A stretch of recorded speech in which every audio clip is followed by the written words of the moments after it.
नमस्कार, आप देख रहे हैं नेक्स्ट 9 न्यूज और मैं हूं आपके साथ मनीष कुमार सैनी। पटना में डीएम डॉक्टर चंद्रशेखर सिंह ने शुक्रवार को एक बीपीएससी अभ्यर्थी को थप्पड़ मार दिया था, जिसके बाद से प्रदेश की सियासत गरमाई हुई है। इस बीच लोजपा आर के राष्ट्रीय अध्यक्ष सह केंद्रीय मंत्री चिराग पासवान की प्रतिक्रिया सामने आई है।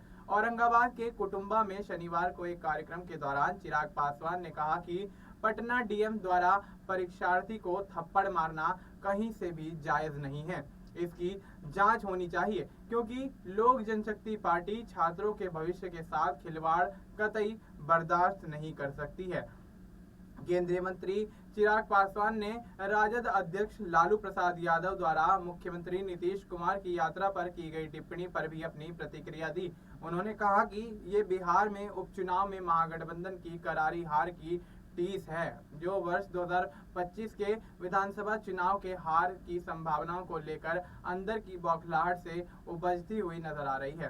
पासवान ने कहा कि मुख्यमंत्री जनता से मिलने उनके क्षेत्र में जा रहे हैं, तो यह विपक्षियों को हजम नहीं हो रहा है, क्योंकि उन्हें पूरा यकीन हो गया है कि एनडीए को सत्ता से हटाना बेहद ही मुश्किल है। वहीं आगामी विधानसभा चुनाव पर चर्चा करते हुए चिराग पासवान ने कहा कि अगले साल 2025 में विधानसभा चुनाव होने हैं। हमारे पास मात्र 10 महीने का समय है।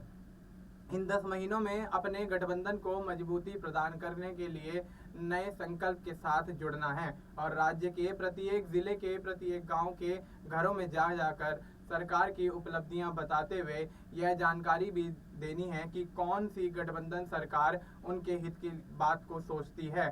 चिराग पासवान ने बिहार के पिछड़ेपन के कारणों की चर्चा करते हुए कहा कि बिहार में लंबे समय तक विरोधाभास की सरकार रही, लेकिन अब डबल इंजन की सरकार के कारण यहाँ विकास दिख रहा है। उन्होंने वन नेशन वन इलेक्शन को लेकर कहा कि भारतीय संविधान के निर्माताओं ने ऐसी व्यवस्था की थी, लेकिन 60 के दशक में राज्य में सरकारें बदली और चुनाव में बदलाव होता हुआ दिखाई दिया। लगातार चुनाव से आम लोगों पर आर्थिक बोझ पड़ता है।